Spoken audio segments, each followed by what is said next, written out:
Well, hello everyone and welcome to Monday's edition of Reptile News. Now, as you can see, things are a little bit different in the background here. But we'll get on to that at the end of the show. We got a couple news stories to talk about today, and one's going to start off in Florida, where Florida authorities are on the lookout for some tegoos after what appears to be a massive release by what authorities are saying are a local licensed dealer.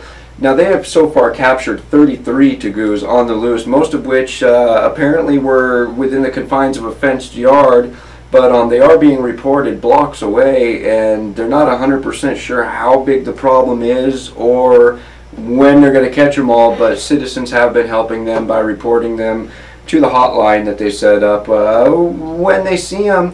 And it just boggles my mind that in 2013, with all this legislation going on, how anybody can live with themselves doing something like that. This person apparently abandoned the animals when he left town. No reason why that I'm aware of. I don't know if he left town running from something else or moved out of town or what happened, but the lizards were reported to be abandoned when he left town, and now Florida residents and the entire reptile community is being left to pick up the pieces and answer for this for years to come, such as we have done with the Burmese python epidemic in Florida. And now we're going to move on to Australia, where 26-year-old Carl Berry has died from a snake bite. He picked up a snake to move it, which he believed to be non-venomous, and after which he went for a training run. It turned out to be a brown snake, actually, and paramedics were called, but they were unable to revive him when he did die from the snake bite. The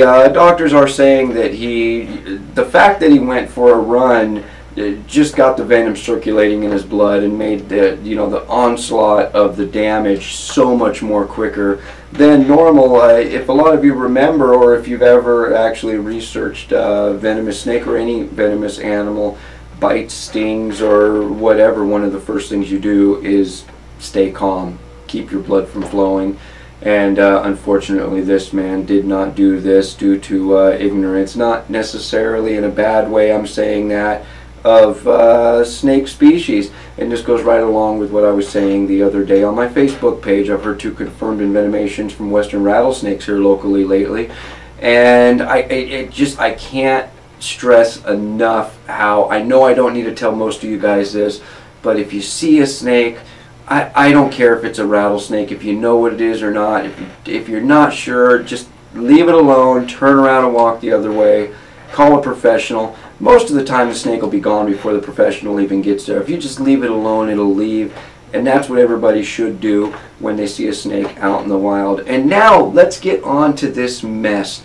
You see, my green screen is actually sitting behind here right now, but I have some snakes sitting right here. And my passion is apparently growing enough to where it is transforming my studio into a snake room.